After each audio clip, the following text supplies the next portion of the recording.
Kapayapaan po ang sumaating lahat, mga kaibigan at mga minamahal kong manood. Sana po ay pakinggan niyo po ang mga salitang ito na aking babasahin na magmumula po sa banal na kasulatan. Ang talata po ay ito po, Roma 12:2. Kasama po ang 1. Ito po yung nakasulat. At huwag kayong magsiayon sa sanglibutang ito, kundi mag-iba kayo sa pamamagitan ng pagbabago ng inyong pag-iisip upang mapatunayan ninyo kung alin ang mabuti at kaaya-aya at lubos na kalooban ng Diyos. So napakaliwanag po nung sinasaad ng mga talata na aking binasa. Na anong sabing pinibilin at itinuturo ng Panginoong Diyos sa pamamagitan ng panulat ni Apostol Pablo. Huwag tayong magsiayon sa sanlibutang ito. Ano po ang ibig sabihin? Huwag tayong gagaya, tutulad, o makikisama. Dahil ang sanlibutang ito po, ang pag-iisip ay busy sa mga bagay ng mga material na panglupang ito.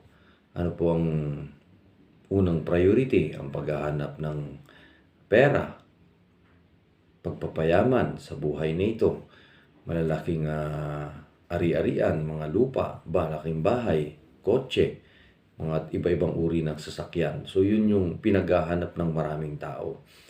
Ang sinabi ng talata, mag-iba tayo. So ibig sabihin po, kung sila ay doon gumagawa o dumadaan, dadaan tayo doon sa ipinag-uutos ng Diyos. Dahil ang Diyos, kung saan tayo itinuro na daan, patungo sa Kanya, doon tayo dadaan. Kung ang sanlibutang ito ay dumadaan sa hindi pinadadaanan ng Diyos, ay iiba tayo kung tayo ay nakakaunawa sa mga kalooban ng Diyos. Anong sabi? Sa pamamagitan ng pagbabago ng pag-iisip. Ayan, ang dapat nating iniisip, maging priority ng pag-iisip natin, ay ang mga bagay na ukol sa kalooban ng Diyos.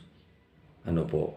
Dahil alam po natin na nung siya ay pumarito sa lupa, hindi siya naging abala sa mga bagay ng lupang ito, kundi naging abala siya sa pagbabahagi o pagtuturo ng mga salita ng Diyos dito sa lupa.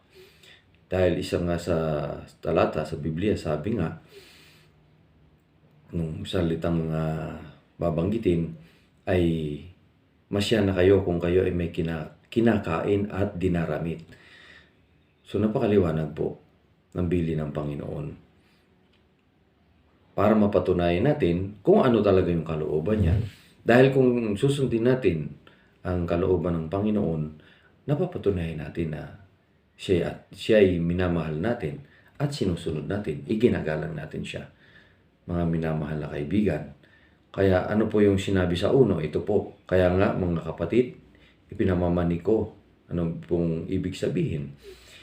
Ipinakikiusap ni Apostol Pablo sa inyo alang-alang sa mga kahabagan. Ibig sabihin sa mga kaawaan ng Diyos na inyong iharap ang inyong mga katawan na isang haing buhay, banal, na kaaya-aya sa Diyos na siya ninyong katampatang pagsamba.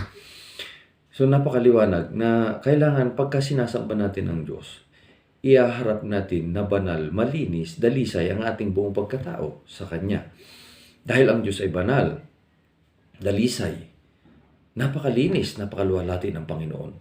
So hindi tayo makakaharap kung hindi tayo magpapakalinis dito sa lupa.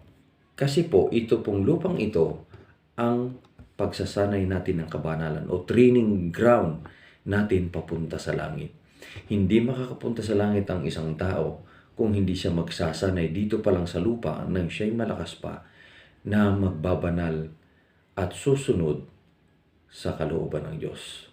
Dahil ang katunayan ng pag-ibig sa Diyos na minamahal natin siya ay obey ang kanyang commandments o kanyang mga pinag-uutos. Mga minamahal na kaibigan, sana po ang ariling ito ay sumilid sa ating puso, sa ating isip, at ipagpala sa ating lahat.